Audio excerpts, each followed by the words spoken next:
Hello everyone, myself Priyanka Sharma and I'm here to answer your all the questions जो भी आप लोगों ने मुझे इंस्टाग्राम पे पूछे हैं। आई नो कि सबको बहुत सारी बातें करनी है मुझसे, बट ऑलमोस्ट लोगों के सिमिलर क्वेश्चंस थे, इसलिए मैंने ये चीज़ सोची कि मैं अपनी वीडियो बनाऊं ताकि आप सभी लोगों को जो भी आपके मन में क्वेश्चंस हैं उनका आंसर मैं दे पाऊँ और हेल्प कर पाऊँ आप लोगों की। और आई नो कि आप जिस फेज़ में हो, एक टाइम मैं भी थी और मुझे भी गाइडेंस की, मेंटरशिप की ज़रूरत थी। और बहुत सारी चीज़ें करने के बाद मुझे एक मेंटर मिली। और मतलब ज़रूरी होता है आपको लाइफ में एक मेंटर की, जो आपको अच्छे से गाइड करे, वो आपको रास्ता बताए कि कहाँ से जाना है, हमें किस किस चीज़ों का सामना करना है, कैसे अपने आप को डिसिप्लिन में रखना है। इन सब चीज़ों के बारे में आज हम डिस्कशन करेंगे। कोशिश करूँगी कि मैं आपकी सभी क्वेश्चंस का आंसर दे पाऊँ, और क्योंकि मुझे याद नहीं है क्या क्या क्वेश्चंस है, बहुत सारे क्वेश्चंस हैं, बहुत सारे, तो इसलिए मैं सारे क्वेश्चंस रीड करूँगी आपके सामने। और आई होप अगर आपका क्वेश्चन है वो तो कमेंट में लिखना if you are satisfied, and if you are not satisfied you can also question further, okay, and I will reply you. आप लोगों ने मुझसे पूछे हैं, मैंने स्क्रीनशॉट लिए थे काफ़ी क्वेश्चंस के। फर्स्ट क्वेश्चन है कि आपकी एमएससी किस सब्जेक्ट से हुई थी। मेरा स्पेशलाइजेशन के बारे में आप लोग बात कर रहे हो। मेरा जो स्पेशलाइजेशन है, मेरे पास ऑप्शन नहीं था। कई बार होता है कि आपके पास ऑप्शन नहीं होता है, तो जो आपको मिलता है, आपको विदाउट चॉइस आपको वही लेना पड़ता है। तो मेरा है जूलॉजी के अंदर एंटोमोलॉजी। एंटोमोलॉजी मीन्स होता है इंसेक्ट साइंस। आप स्टडी करते हो इंसेक्ट्स की मॉर्फोलॉजी, उनकी एनाटमी, उनके सारी फिजियोलॉजी, इन सब के बारे में, उसकी डाइवर्सिटी के बारे में स्टडी करते हो। पॉलिनेशन किस तरह से करते हैं वो, फॉरेजिंग एक्टिविटी कैसे करते हैं, पैरासाइट भी होते हैं बहुत सारे, तो ये होती है एंटोमोलॉजी। और मेरे साथ ये हुआ था कि मैं जिस कॉलेज से मेरी पीजी थी, वहाँ पर कोई ऑप्शन नहीं था। जूलॉजी के अंदर सिर्फ एक ही स्पेशलाइजेशन का ऑप्शन था, तो इसलिए मुझे यही लेना पड़ा। और ऐसा नहीं है ये बुरा है, बहुत अच्छा सब्जेक्ट है। सब्जेक्ट की बात ये होती है कि अगर आप उसको डेप्थ से पढ़ोगे तो आपको कहीं ना कहीं वो इंटरेस्टिंग लगेगा, आपको फील हो जाएगा कि हाँ इट इज़ इंटरेस्टिंग। तो हालांकि मैंने एमएससी में उसको करा परस्यू, बट मेरा ऐसे था कि मुझे आगे पीएचडी एंटोमो से तो बिल्कुल नहीं करनी मुझे, क्योंकि मैं नेट की भी तैयारी कर रही थी साथ साथ में। तो मेरे माइंड में ये चीज़ थी कि मैं पीएचडी करूँगी तो मैं कैंसर से करूँगी, ऑन्कोलॉजी से करूँगी। और फॉर्चुनेटली कहो या अनफॉर्चुनेटली, मेरा ऑन्कोलॉजी डिपार्टमेंट बीएचयू में हो गया था सक्सेसफुली। रजिस्ट्रेशन के वाले दिन ही मैंने डिसाइड किया कि मुझे यहाँ से नहीं आगे कंटिन्यू करनी, because of some issues which I will share with you in future if I am comfortable. So I will also share you those trauma. Okay, तो मेरा एमएससी था एंटोमोलॉजी से। और जिन जिन लोगों का भी क्वेश्चन था ये एंटोमोलॉजिस्ट क्या होते हैं, तो एंटोमोलॉजिस्ट वो लोग होते हैं जो इंसेक्ट्स के बारे में स्टडी करते हैं, इंसेक्ट्स की डाइवर्सिटी, हर एस्पेक्ट, किसी भी एस्पेक्ट से आप स्टडी कर सकते हो इंसेक्ट्स की, वही होता है एंटोमोलॉजिस्ट। नेक्स्ट क्वेश्चन है, you give CSIR NET in life science. जी हाँ, जूलॉजी वाले लोग लाइफ साइंस के अंडर आते हैं, बॉटनी और जूलॉजी लाइफ साइंस के अंडर आते हैं, और बाकी फिजिकल साइंस होता है, केमिकल साइंस होता है, और अर्थ साइंस होता है। तो साइंस वाले ऑलमोस्ट CSIR नेट ही देते हैं। ओके, नेक्स्ट क्वेश्चन है, आपको फेलोशिप कितनी मिलती है। तो मेरे पास CSIR की फेलोशिप है, तो अभी मैं SRF बन चुकी हूँ। पहले मैं जूनियर रिसर्च फेलो थी, अभी मैं सीनियर रिसर्च फेलो हो चुकी हूँ। और तो इसलिए मेरे को 42 प्लस HRA, 42,000 प्लस HRA करके ऑलमोस्ट 48,000 मिल जाता है मुझे फेलोशिप पर मंथ। और पर ईयर आपको हमें कंटीजेंसी मिलती है 20,000 की हर फाइनेंशियल ईयर में। नेक्स्ट क्वेश्चन है, hi I am student of zoology, okay, same pinch, I had taken 2 year drop, okay, NEET and not able to crack it. It's totally okay इफ़ आपसे नहीं कोई क्रैक हो रहा है एग्ज़ाम, इट्स टोटली ओके। मैंने भी नेट की तैयारी की थी, मैंने बीच में ही छोड़ दी थी। आज मुझे बहुत बार सोचती हूँ तो दुख सा लगता है कि मैंने क्यों नहीं उसको कंटिन्यू किया, बट डेस्टिनी आपको कहीं भी ले जा सकती है। तो अगर आप डटे रहोगे तो आपको ज़रूर कुछ मिलेगा, और अगर आप छोड़ दोगे तो आपको कुछ और मिलेगा। तो कभी भी इस चीज़ को लेकर डिप्रेस मत होना कि हमसे एग्ज़ाम क्रैक नहीं हुआ। इन्होंने आगे क्वेश्चन किया है, so I join normal government college previous year and currently this is my first year. Okay, I'm confused about what good career I can pursue from this field. I want to do MSc from a good university, but only doing MSc is not sufficient in Odisha. Government, there are no jobs, and after MSc, doing PhD will take more time, which my family will not allow. So, can you suggest some good career option I can do after BSc and MSc? मैं आपको बहुत अच्छा option दूंगी जो मुझे पता नहीं था, मतलब मुझे नहीं पता था कि मैं ये करूँ, या फिर मेरे पास शायद हो सकता है मेरे पास टाइम की कमी हो, क्योंकि मेरा MSc का रिज़ल्ट के तुरंत बाद में ये आ गया था, मेरा नेट का रिज़ल्ट आ गया था, तो मेरे पास ज़्यादा सोचने का टाइम नहीं मिला था। मैंने तुरंत ही कॉलेज ज्वाइन कर ली थी, मेरे साथ भी हुआ था, और मेरे पास इतना शायद एक्सपोजर नहीं था, ये कह सकते हैं हम। तो अभी मुझे जो चीज़ें पता है उसके अकॉर्डिंग मैं आपको बोलना चाहूँगी, आप प्रोजेक्ट ज्वाइन कर सकते हो। आप अगर आपके अंदर स्किल्स है, आप किसी भी इंस्टीट्यूट से ट्रेनिंग या वर्कशॉप लेके अपने अंदर स्किल डेवलपमेंट कर सकते हो, किसी लैब को ज्वाइन कर सकते हो एज अ रिसर्च असिस्टेंट। बहुत अच्छी अपॉर्चुनिटी, आपको बहुत कुछ चीज़ें सीखने को मिलेगी, और फिर वो जो एक्सपीरियंस है वो आपको इंडस्ट्री में काम में आएगी। तो आप बहुत सारे ऐसे ऐप होते हैं, और यूट्यूब पे भी आप सर्च कर सकते हो, ठीक है, तो आपको मिल जाएंगे प्रोजेक्ट रिलेटेड जूलॉजी, और कोई भी लैब। अगर आप इंटर्नशिप एज ए इंटर्नशिप की तरह भी उसको काम करोगे ना उसमें, तो भी आपको बहुत फ़ायदा होगा, क्योंकि अगर आप 6 मंथ की इंटर्नशिप ले लोगे वहाँ पे, ठीक है, किसी भी इंस्टीट्यूट में, आप अपने आसपास के इंस्टीट्यूट में फर्स्ट ट्राई करो, अगर नहीं मिले तो आप उड़ीसा से बाहर भी जा सकते हो।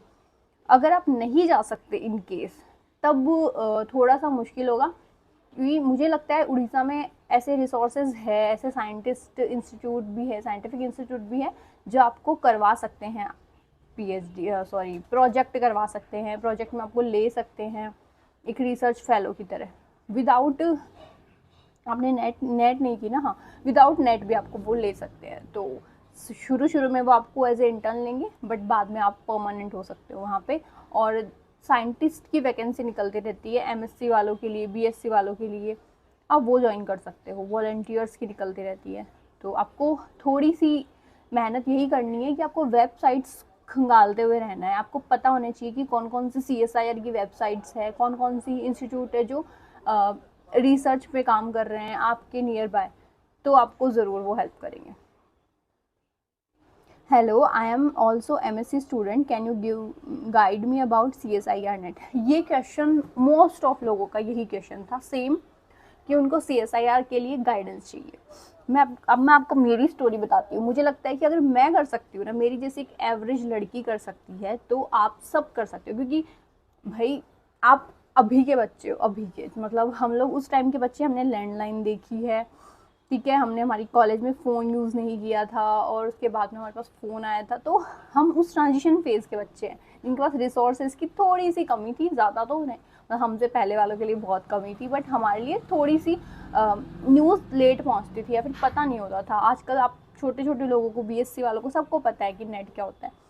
तो हमारे साथ ऐसा हुआ था कि हम जब फाइनल में थे ना, तब हमें थोड़ा सा पता लगा था कि नेट JRF क्या होता है, तो हमें ऐसा हो गया बस कि नई चीज़ पता लगी है, चलो इसका पीछा करते हैं, ये करेंगे अब तो फिर हमने उसके बारे में गाइडेंस लेना शुरू कर दिया। हमारे एक टीचर थे, उनके पास बहुत ऑथेंटिक बुक्स हुआ करती थी उस टाइम, अभी भी है, तो हम उनके पास जाते थे, वो हमें वो बुक्स पढ़ाते थे, और उन बुक्स का जो कॉन्सेप्ट पता लगने के बाद जो कॉन्फिडेंस आता था ना, उसमें ऐसा लगता था कि वाओ, मतलब कोई नॉर्मल इंसान तो ये पढ़ के समझा ही नहीं सकता है कि इसके अंदर ये बात बोली गई है। ऐसे एक्सपेरिमेंट्स जिनसे ये रिज़ल्ट आता है, कैसे इंटरप्रेट करते हैं, अगर ये कंडीशन चेंज कर दे तो क्या असर हुआ रिज़ल्ट पे, ये चीज़ें मुझे बहुत ज़्यादा वो करती थी, किक देती थी। तो फिर मैंने डिसाइड किया कि चलो हम इसी लाइन में जाएंगे। फिर हम, जो हमारे सर थे, एक इंसान के पीछे पड़ जाओ, अगर आपको लग रहा है ना कि इस बंदे ने ये क्रैक कर लिया, तो उसके पीछे हाथ धो के पड़ जाओ, उसको सब कुछ पूछ डालो। जैसे मैं अगर आपको मिल गई हूँ तो मैं आपको हर चीज़ उस चीज़ में बताऊंगी जो मैंने की है, जो मैंने गलतियाँ की हैं मैं आपको वो भी बताऊंगी, जो मैंने किया है करने के लिए वो भी मैं आपको बताऊंगी। काफ़ी सारे नेट एस्पायरेंट्स होते हैं जिन्होंने नेट क्रैक कर लिया होता है, वो लोग ये बताते हैं कि हमने इतनी इतनी पढ़ाई की, हमने सब कुछ पढ़ लिया।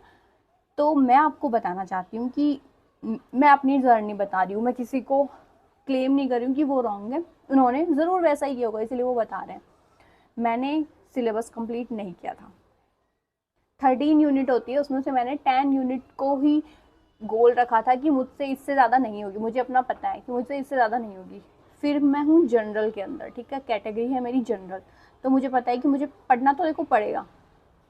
तो फिर क्या करना होता है, आपको अपने अकॉर्डिंग देखना होता है, स्मार्ट स्टडी करनी होती है कि आपको क्या पढ़ना है क्या छोड़ना है, ठीक है। आप उसमें टाइम वेस्ट करोगे जो आप 1000 बार पढ़ के भी अगर आपसे नहीं हो पा रहा है तो 1001 बार पढ़ोगे तब भी शायद नहीं होगा, क्योंकि एक अपने माइंड में प्लेसिबो इफेक्ट होता है। तो मेरे माइंड में था कि मेरे को ये तो कभी आ ही नहीं सकता, तो मैं उसमें टाइम वेस्ट नहीं करूँगी कि मुझे ये नहीं आ रहा तो मैं इसमें, हाँ मैं ट्रिक बना सकती हूँ। जैसे मुझे पता है मेरी बायोकेमिस्ट्री वीक है तो मैं ट्रिक बना लूँगी कि मुझे अमाइनो एसिड्स कैसे याद करने हैं, मुझे रामाचंद्रन प्लॉट को कैसे ट्रिक की तरीके से सॉल्व करना, मुझे उसको समझना नहीं है उस टाइम, क्योंकि मुझे उसमें एग्ज़ाम क्लियर करना है। उस टाइम मैं उसको समझने बैठूंगी तो मेरे पास 3-4 महीने का टाइम था जिसमें मैं सिर्फ उनको ट्रिक बना के याद मेमोराइज कर सकती हूँ। तो मैंने 10 यूनिट्स को कवर किया, उनमें से भी कुछ चीज़ें ऐसी थी जो मैंने छोड़ दी, उनको ट्रिक बना के मैंने याद किया। फिर एक जो सबसे इम्पॉर्टेंट चीज़ है, इसको आप नोट्स में लिख लो अपने, कि आपको क्वेश्चंस तो डेली प्रैक्टिस करनी ही है, मतलब करना है। आप क्वेश्चन सॉल्व कर रहे हो ना, आपने 100 क्वेश्चन सॉल्व किए, अब आपको पता लग गया कि आपकी क्या वीकनेस है, उसको उठाओ वहीं से, कुछ बंद मत करो, अपनी सब चीज़ें ओपन रखो, उसमें से उठाओ कि मुझे ये टॉपिक नहीं आ रहा, वो टॉपिक पे आप जाओ, उसको रीड करो, वापस क्वेश्चन पे आओ, उस क्वेश्चन को सॉल्व करो। जब तक आपको कॉन्सेप्ट क्लियर नहीं हो रहा है ना, उसको मत छोड़ो बिल्कुल भी। अपनी परफॉर्मेंस ट्रैक करो कि डेली आपके कितने मार्क्स आ रहे हैं, नेट का पैटर्न देखो, उसी हिसाब से आप मॉडल पेपर सॉल्व करो, डेली सॉल्व करना है, डेली एकदम एग्ज़ाम वाला एनवायरनमेंट बना के, टेबल कुर्सी पे बैठ के, पेपर सामने रख के फिर सॉल्व करो, बिना disturbance, phone airplane mode on, ठीक है। ये करना पड़ेगा आपको, तब आपको पता चलेगा कि, और मैं आपको सीरियसली अपनी जो चीज़ें मैंने की है वो बता रही हूँ। मैं अपना डेली ट्रैक करती थी, मुझे मेरे ट्रैक रिकॉर्ड से पता चल रहा था मेरा नहीं हो रहा है। मैं कोई इसमें झूठ नहीं बोल रही हूँ, कोई अपनी वीकनेस नहीं बताएगा, मैं बता रही हूँ। मैं अपना ट्रैक करती थी, मुझे पता चल रहा था मेरा नहीं हो रहा है, नहीं हो रहा है, नहीं हो रहा है। But what happened in exam, it's totally miracle, okay. तो आपको नहीं पता है कि आप जो पढ़ रहे हो, आप जो कर रहे हो, एग्ज़ाम में अलग आपका माइंड रिएक्ट करता है। और कई बार ऐसा भी होता है कि आपने जितनी गलतियाँ करनी थी ना, सारी आपने अपने घर पे बैठ के कर ली है, ठीक है, प्रैक्टिकली आपने गलतियाँ कर ली है, अब आप वो दोबारा वो गलतियाँ नहीं करोगे। सेकंड चीज़ है कि आपको टाइम मैनेजमेंट आने लग गया है कि इतने से टाइम में मुझे कैसे फटाफट। थर्ड चीज़ है कि आपको एलिमिनेशन मेथड आने लग गया है कि आपको 4 ऑप्शन में से 3 ऑप्शन तो आपको तुरंत ऐसे मिल जाएंगे कि ये तो हो ही नहीं सकते, तो फोर्थ ऑप्शन अपने आप आंसर हो गया, अगर आपको आंसर नहीं भी पता है तब भी।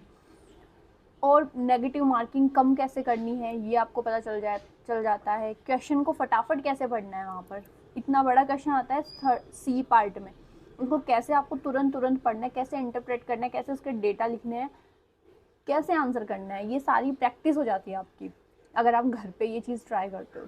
तो इसलिए ये मैं सजेशन दूंगी, क्योंकि मुझे लगता है कि इसी वजह से मेरा एग्ज़ाम क्रैक हुआ था, ठीक है। ओके, तो नेक्स्ट क्वेश्चन पे चलते हैं। Hello, how can one apply for teaching without NET? I wanted to apply as in your reels you said.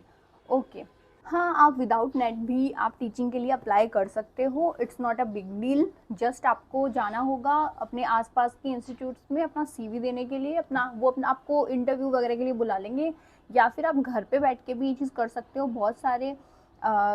बहुत सारे इंस्टीट्यूट होते हैं जहाँ पर नीड होती है टीचर की, तो आप उनके नंबर लेके उनको अपना मेल कर सकते हो अपना सीवी। उसके अलावा उनको आप व्हाट्सएप पे भी उनसे बात कर सकते हो, या फिर न्यूज़पेपर के अंदर भी बहुत सारे इंस्टीट्यूट है, वो अपनी वैकेंसी रिलीज़ करते हैं कि हमें इस लेक्चरर की नीड है और ये क्वालिफ़िकेशन होना चाहिए। अगर आपका नेट नहीं है, इस केस के अंदर एक चीज़ होती है कि वो आपको लाइव डेमो देने के लिए बोलते हैं। ठीक है, मेरा भी लाइव डेमो हुआ था, तो बच्चों से ही फीडबैक लेते हैं वो कि क्या आपको समझ में आ रहा है, क्या टीचर इंटरेस्टिंग है, क्या आपको मतलब उनके साथ वाइब मैच हो रही है आपकी। तो ये सबसे ज़्यादा इंपॉर्टेंट है कि आपके अंदर कॉन्फिडेंस होना चाहिए। ठीक है, अगर आपके अंदर कॉन्फिडेंस होगा तो बच्चे आपसे डायरेक्टली डील कर पाएंगे और फिर उनके बेस पे आपको वहाँ पर सिलेक्ट कर लिया जाएगा। तो मेरा सिलेक्शन इसी बेस पे हुआ था कि स्टूडेंट्स ने फीडबैक अच्छी दी थी। तो बहुत ईजी अप्लाई करना, सिर्फ स्टार्ट करने की नीड है। ओके, नेक्स्ट क्वेश्चन है, आप पीएचडी कर रहे हो, ओके, आपको भी पीएचडी करनी है, ओके ओके, आप नेट की प्रिपरेशन कर रहे हो और अभी आपको पीएचडी भी करनी है, तो इसमें कोई बड़ी दिक्कत नहीं है। इसके लिए आपको अप्लाई करना होगा आपके आसपास में जो भी इंस्टीट्यूट है, आपको जो भी आपका ड्रीम इंस्टीट्यूट है वहाँ का आपको वेबसाइट पे जाना होगा और वहाँ देखना होगा कि कब एग्ज़ाम है, या फिर क्योंकि क्या होता है ना, जेआरएफ जो होते हैं उनको एग्ज़ाम से एग्जेम्प्ट कर देते हैं, एग्ज़ाम नहीं देना पड़ता उनको, जो मेरा बीएचयू में भी हुआ है और आईआईटी में हुआ है, एम्स में हुआ है, पीजीआईएमईआर, ये सारे मुझे इंटरव्यू बेस्ड हुए हैं। ठीक है, सिर्फ एग्ज़ाम हुआ था मेरा आईआईटी गांधीनगर का। ठीक है, वो भी ऑनलाइन एग्ज़ाम था क्योंकि कोविड था उस टाइम, कोविड वाला बैच था। ठीक है मेरा, तो इस वजह से ये चीज़ हुई है। बाकी आप भी एग्ज़ाम दे सकते हो, आपका डायरेक्ट वहाँ पर सिलेक्शन हो सकता है और आप साथ साथ में नेट की तैयारी कर सकते हो और आप अपनी स्कॉलरशिप रिएम्बर्स करवा सकते हो आपकी ज्वाइनिंग डेट से। ठीक है, तो it's not a big deal, आप go for apply for PhD. Okay,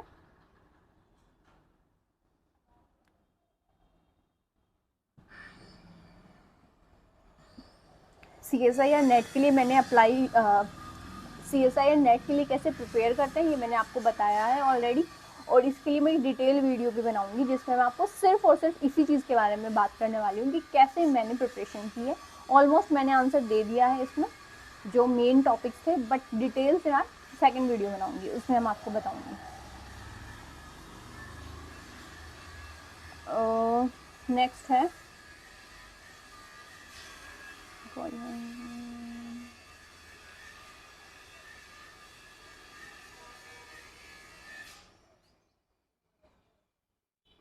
देखो गाइडेंस सीएसआईआर के लिए यही है कि आपको अपना शेड्यूल पे एकदम टाइट होके रहना है, आपको अपना शेड्यूल फॉलो करना है। आपके दिमाग में एक ही चीज़ होनी चाहिए, वो है सीएसआईआर नेट मैनिफेस्टेशन आपको करना पड़ेगा कि आपका होगा क्लियर, तभी जाके आपका हो जाएगा क्लियर। ठीक है, अगर आप उसके अंदर दूसरा प्लान बी लेके चलोगे तब नहीं होगा। तो प्लान बी कभी मत बनाना, अपने माइंड में एक ही प्लान रखना, उसको फॉलो करना, वो मिल जाएगा। प्लान बी रखोगे तो बी मिलेगा, ए नहीं मिलेगा। ठीक है, तो यही है, डिसिप्लिन में रहना और सब चीज़ें एक बार अवॉइड कर दो, नहाना धोना ये सब थोड़ा थोड़ा मिनट्स का रखो। ठीक है, खाना ये सब थोड़ी थोड़ी चीज़ें रखो, अपने माइंड में सेट रखो कि मुझे दोस्तों से बात करने के लिए इस टाइम बात करूँगा जब मैं ये करता रहूँगा, ताकि मेरा टाइम वेस्ट ना हो। ठीक है, बात करो सबसे, सोशलाइज करना इम्पोर्टेंट है, बट आपको अपने आप को टाइम देना पड़ेगा। ठीक है,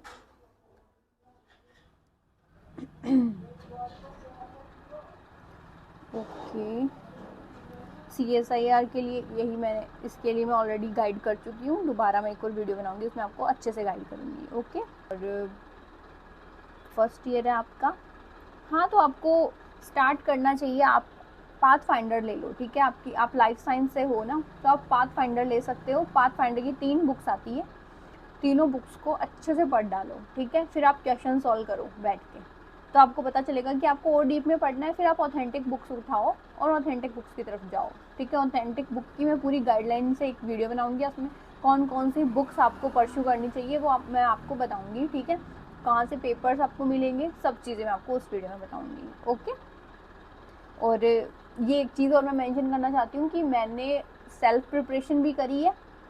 ठीक है, उस फेज़ में सेल्फ प्रिपरेशन की है, हमारे गाइड भी थे, सर थे हमारे जो हमें गाइड करते थे, ऐसे पढ़ा करो, सिखाते थे।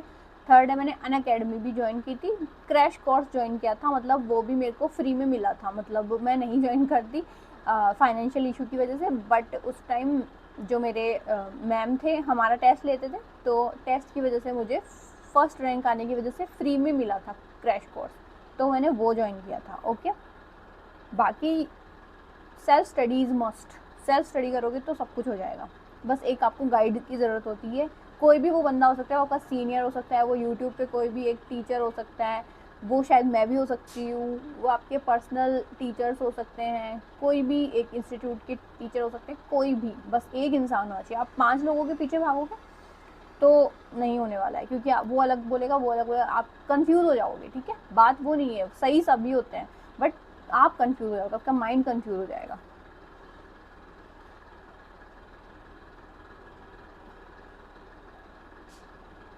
ये मैंने बता दिया। ओके, विच ऑनलाइन कोचिंग, मैंने अनअकैडमी ज्वाइन की थी। ठीक है, उस टाइम अनअकैडमी बहुत अच्छी लगती थी मुझे, अभी मुझे इतना नहीं पता उसके बारे में क्या है क्या नहीं, क्योंकि जो टीचर्स थे उन्होंने छोड़ दी अनअकैडमी, जिनसे मैं पढ़ा करती थी। ठीक है, उन्होंने अपनी खुद की खोल ली, तो आप उनके पर्सनल्स में भी जा सकते हो, मैं शेयर कर दूँगी आपको।